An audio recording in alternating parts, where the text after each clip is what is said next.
Professor Yunus তাকে আমরা খুবই সম্মান করি। প্রথম দিকে তিনি নির্বাচন দিতে চান নাই। কিছু কিছু লোক তাকে কুমন্ত্রণা দিয়েছে যে আপনি আজীবন থাকেন কিংবা 10 বছর থাকেন।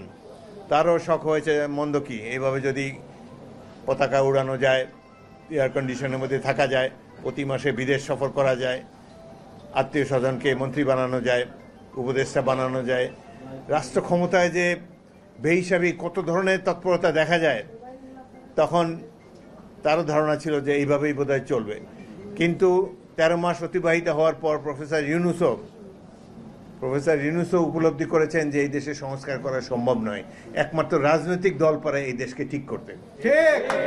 তারা এই যে গুটি কতক লোককে বসিয়ে দেওয়া হলো, তাদের পিএইচডি ডিগ্রি থাকতে পারে, জনগণের সাথে কোনো পরিচয় নাই। তারা বাংলাদেশে গ্রাম অঞ্চল দেখে নাই, ধান গাছে তক্ত হয় কিনা জানে না, আমেরিকার থেকে উড়িয়ে নিয়ে এসেছে তাদেরকে। তারা কিভাবে বাংলাদেশে ভাগ্য নির্ধারণ করবে? এদের সহযোগী হয়েছে এখন একটি রাজনৈতিক দল যারা 71-এ মুক্তিযুদ্ধের বিরোধিতা করেছিল, যারা 47 সালে পাকিস্তান আন্দোলনের বিরোধিতা করেছিল। সব সময় জনগণের বিপক্ষে তাকে তাদের অবস্থান। আজকে তারা বাংলাদেশে ভাগ্য নির্ধারণ করতে চায়। তারা তুলে এনেছে কি পিআরের অধীনে নির্বাচন হতে হবে। পিআর কি? সংখ্যানুপাতিক নির্বাচন। পৃথিবীতে সখানে গণতান্ত্রিক দেশ আছে, 150 গণতান্ত্রিক দেশ আছে। এক এক দেশে যে যার কালচার অনুসারে, যে যার সংস্কৃতি অনুসারে, জনগণের অতীত অভিজ্ঞতার আলোকে সেই দেশে গণতান্ত্রিক ব্যবস্থা পরিচালিত হয়। আমাদের দেশে প্রায় 100 বছরের কাছাকাছি 1937 সালে ভোট হয়েছিল এই বেঙ্গলে। তার আগেও 2-1 ভোট হয়েছে, কিন্তু 37 সালে জনগণ প্রথমবারের মতো সংঘবদ্ধভাবে ভোট কেন্দ্রে গিয়ে তারা তাদের প্রার্থীকে নির্বাচন করেছে। সেই 37 সাল থেকে আজ অবধি আমরা এই বর্তমান যে সিস্টেম বাংলাদেশে চালু রয়েছে, 1 ম্যান 1 ভোট, এইভাবেই একজন ব্যক্তিকে তারা নির্বাচিত করে এসেছে। প্রত্যেকটি আন্দোলন সংগ্রামে বাংলাদেশের জনগণ সঠিক সিদ্ধান্ত নিয়েছে, কোনোদিন তারা ভুল সিদ্ধান্ত দেয়নি। কিন্তু বর্তমান সরকারের এবং এই রাজনৈতিক দল জামাত ইসলামের কিছু কিছু লোক মনে করে যে আমাদের জনগণ ভোট দিতে জানে না, তারা অশিক্ষিত, সুতরাং ভোটের সিস্টেম পরিবর্তন করতে হবে।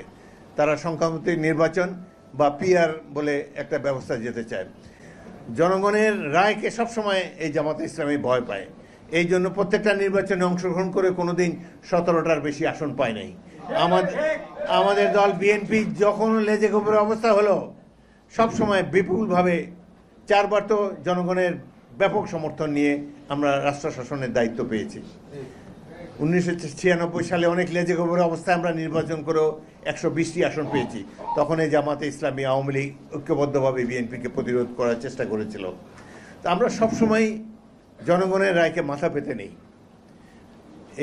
তারা যদি মনে করে যে 2-3টি দল পিআরএস সিস্টেমে নির্বাচনে যেতে চায়, তারা যদি মনে করে যে তাদের এই নির্বাচনী ব্যবস্থাই বাংলাদেশে মানুষের জন্য সবচেয়ে বেশি সঠিক, সবচেয়ে বেশি কার্যকর, তাহলে তারা তাদের নির্বাচনী ম্যানিফেস্টোতে, তাদের নির্বাচনী ইশতেহারে এটি তারা জনগণকে জানিয়ে দেখ যে আমরা নির্বাচিত হলে পরবর্তী কাল থেকে এই পিআর সিস্টেমের অধীনে বাংলাদেশে নির্বাচন হবে। কিন্তু 2-3টি রাজনৈতিক দল মিলে তো একটি নির্বাচনী ব্যবস্থা জনগণের উপরে চাপিয়ে দিতে পারে না। কোথাও এরকম গণতান্ত্রিক ব্যবস্থা হলো জনগণের সম্মতিতে সিদ্ধান্ত গ্রহণ। একমাত্র নির্বাচনই গণতন্ত্রের অনুষঙ্গ, যার মাধ্যমে আমরা সঠিক পথে যেতে পারি। সুতরাং আশা করব এই ধরনের উদ্ভট কথা, নিজেরা জিততে পারবে না সেই জন্যে এই ধরনের নতুন কোনো সিস্টেমের এক্সপেরিয়েন্স, বাংলাদেশের মানুষ তো গিনিপিগ না। 17 বছর অনেক কষ্ট করেছি আমরা। সাধারণ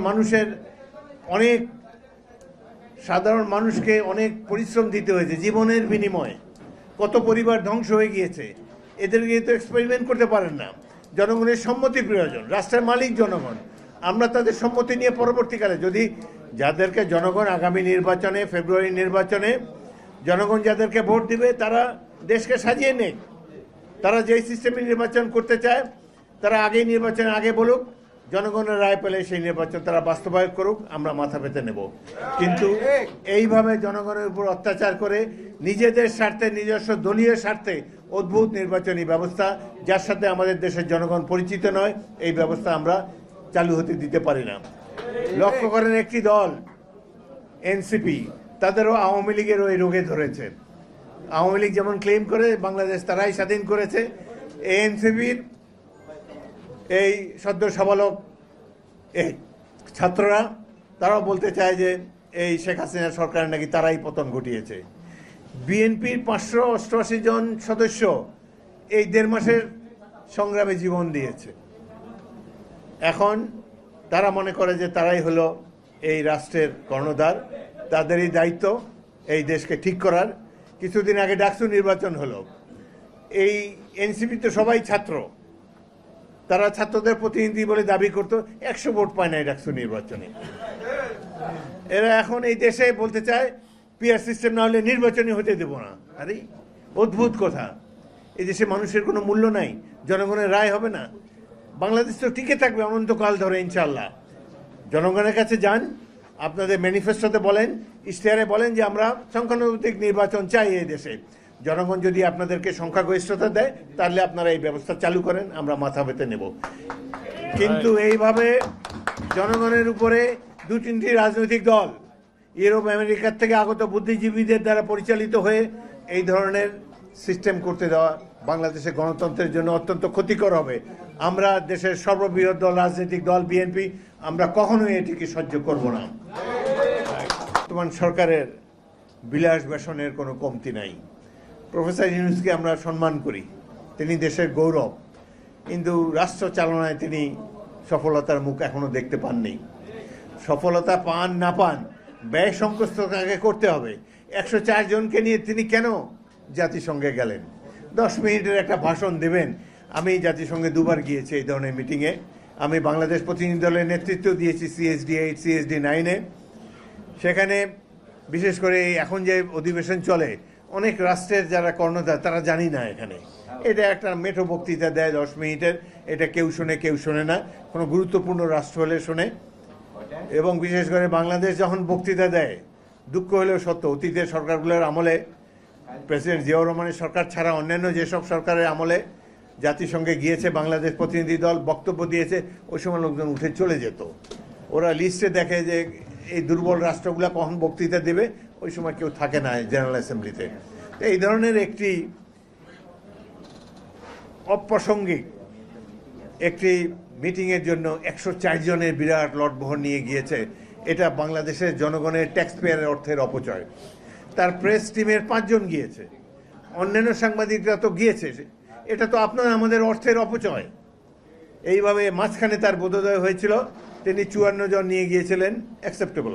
কিন্তু 104 জনকে নিয়ে এইভাবে পিকনিক করতে যাওয়া বাংলাদেশের মতো দুর্বল অর্থনীতির দেশের পক্ষে মানানসই নয়। দেশে আজকে গণতন্ত্র নেই বলে এরকম হচ্ছে। আরেকটা জিনিস, বাংলাদেশ যে এখনো নির্বাচনী ম্যাপে প্রার্থিত বা প্রয়োজনীয় পদক্ষেপ নিতে পারছে না, তার একটি কারণ হলো বর্তমান প্রশাসন। এখানে স্বৈরাচারের দোসররা এখনো বসে আছে। এদেরকে সরাবার জন্য কোনো ব্যবস্থা নেওয়া হয় নাই, এবং এরা থাকলে নির্বাচন সুষ্ঠু হবে না। সুতরাং আমরা বিএনপির পক্ষ থেকে দাবি জানিয়েছি, আবারও জানাবো, নিরপেক্ষ নির্বাচনের স্বার্থে এই অ্যাডমিনিস্ট্রেশনকে, প্রশাসন ব্যবস্থাকেও নিরপেক্ষ করতে হবে। ঠিক, আমরা স্বৈরাচারের দোসরদেরকে মাঠে রেখে নির্বাচনে যেতে পারি না। এবং এই যে যারা বলছে যে নির্বাচন হতে দেওয়া হবে না, বিএনপি কোনো দুর্বল দল নাই। কারা নির্বাচন হতে দেবে না ইনশাল্লাহ আমরা রাজপথে দেখতে চাই।